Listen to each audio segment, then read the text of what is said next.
So over the weekend, Steve Bannon was at the Values Voter Summit, one of the most bigoted outfits. Anytime I say values voters, I must preface it by saying so-called values voters, or the erroneously named values voters, or the misnomered values voters, because these people have no values beyond hypocrisy and bigotry. That is what those are their values. Bigotry, fundamentalism. Okay, maybe that's a value, but you're a fundamentalist bigot. But so anyway, Steve Bannon was there. I mean, you guys do know who they are, right? Focus on the Family.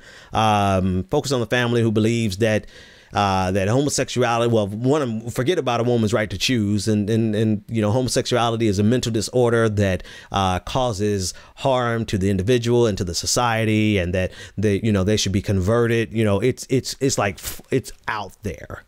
So Donald Trump was there. Your president of the United States was there speaking this week. Steve Scalise, who was saved by a black queer woman, right? He was there speaking this week. And over the weekend, Steve Bannon's crusty troll looking ass was there. And I mock him because, one, he's not smart. He is cunning, but he's not smart. And I think it's important for us to realize, because sometimes I see people changing and making calculations about Donald Trump's strategy based on the idea that Steve Bannon has a master plan.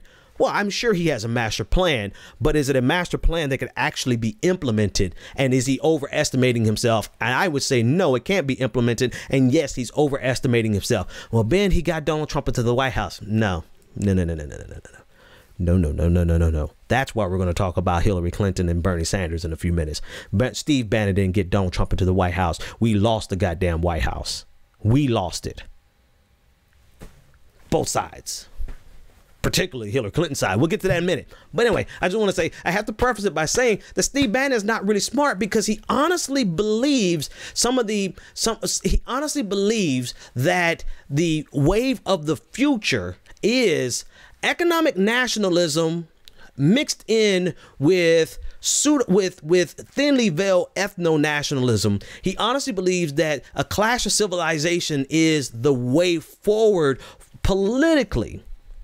And he's missing two important things. Yes, they won the White House, and more importantly, we lost the White House, but Donald Trump's poll numbers are so atrocious, you actually have Republicans now considering, at least one, considering impeaching Donald Trump. So if your strategy is that robust, why is number two, I'm sorry, let me cut myself off. Number two, Donald Trump has not been able to implement any of his policies legislatively. Only thing he's been able to do is whatever he can get done with the power of the pen, which is why we're going to talk about this healthcare thing in a minute. So Donald Trump's strategy, if you're so brilliant, then why can you not even bring into control your own party? If your strategy is so brilliant, why haven't you been able to convince your own party to be able to pass legislation to get rid of you can't even get rid of Obamacare.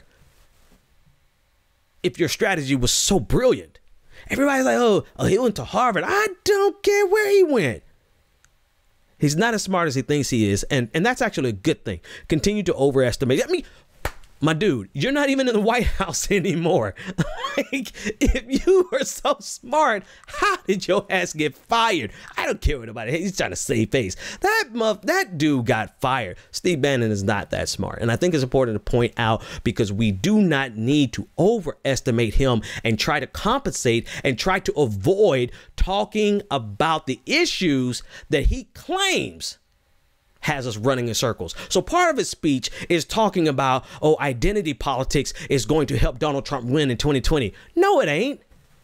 No. See, you guys this is something that he's fundamentally missing. And this is why it's important for us to point out that Steve Bannon ain't smart. He is not smart because he honestly has been fooled by the failure of Democrats into thinking that it was the success of Donald Trump. I feel something in here tonight, ladies and gentlemen. I feel my mojo here tonight. He thinks that they won based on the fact that they ran on an economic nationalist message, and that they ran on against identity politics. But that's not why you won. You won because of a great war that's still raging in the Democratic Party. We couldn't get our stuff together over here. But keep thinking, please keep thinking that you won, and continue to push, because what it's doing, it's pushing more and more Republicans over into the arms. Well, actually, let me correct myself. You have a couple of Republicans who think that this was a winning strategy, and so they are running into the arms of ethno-nationalists, and they think that that is their way to win. But they could not be any more wrong. Look at the poll numbers for Donald Trump. Donald Trump is going down as the greatest failure and the greatest embarrassment of a president.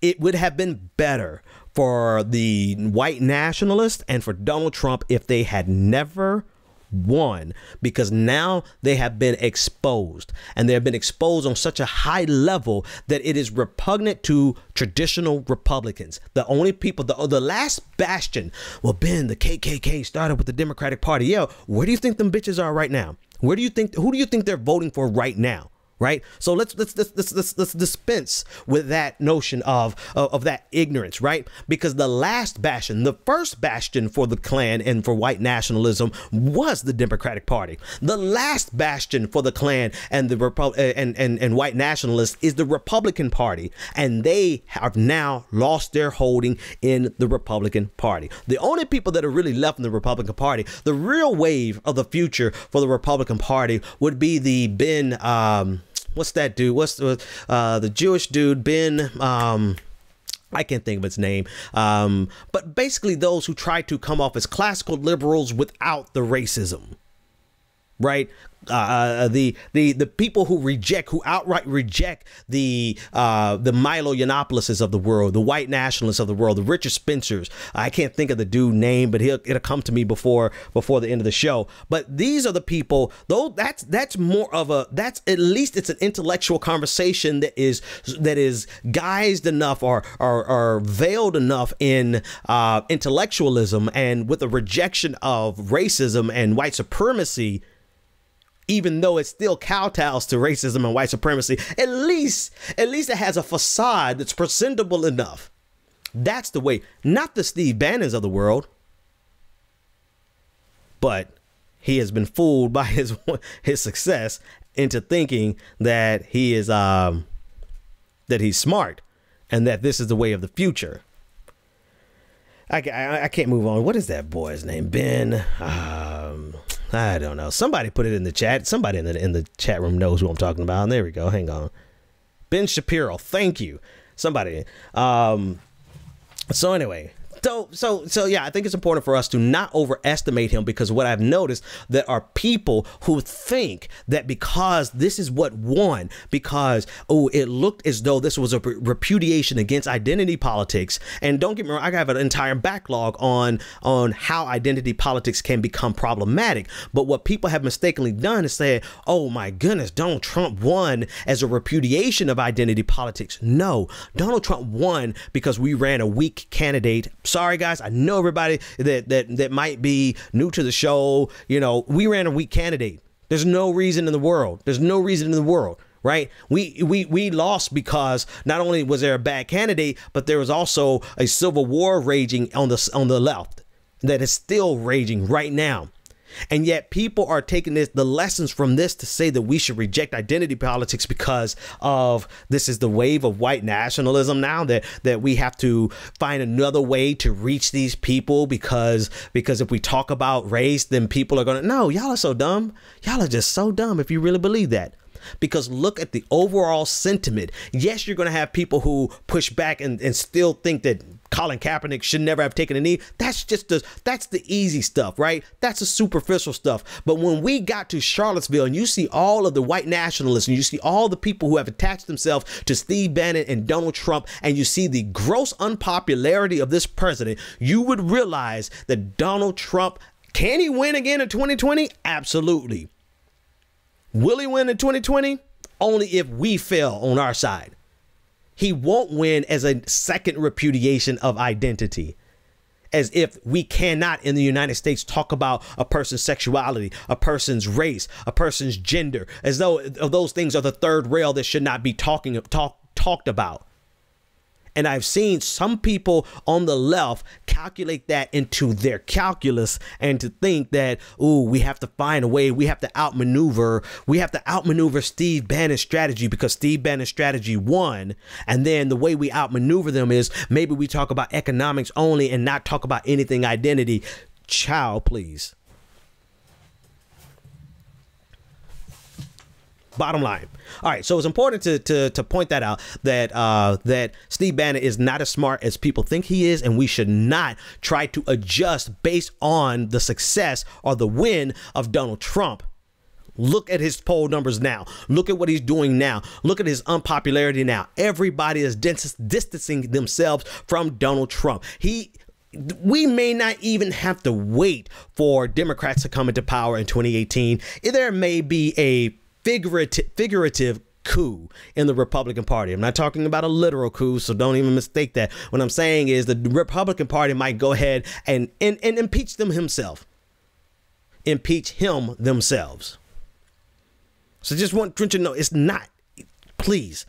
And I know I've said it 5 times, but it's vastly important that we do not learn a lesson that should not be learned. The lesson that we need to learn from 2016 rather, I will talk about when I get to Hillary versus Bernie. And I'm almost out of time. I didn't mean to spend that much time on telling you why Steve Bannon is dumb. But he went to the Values Voter Summit this weekend and he said, proudly, this is how dumb he is. This is how stupid he is. He proudly said that Donald Trump's executive order is going to get rid of the cost savings reduction, and it's going to blow up the exchanges. He was proud of that. Because that's something that you want to say publicly on the record so we could put it on repeat and play it every single day when people look at their premiums and wonder why their premiums have gone up. Well, it's because Donald Trump got rid of the cost sharing reductions to blow up the exchanges. When people wonder why do they not have coverage now? Well, it's because Donald Trump, like Steve Bannon, so ignorantly divulged, but thank you, Steve, it's because Donald Trump blew up the exchanges by getting rid of the cost savings reductions. Period. Done. And so now the Republican Party is actually considering passing legislation. I shit you not. The Republican Party is having to consider passing legislation to save Obamacare so that they are not saddled with the responsibility of destroying it ahead of the 2018 election. And y'all think Steve Bannon is smart?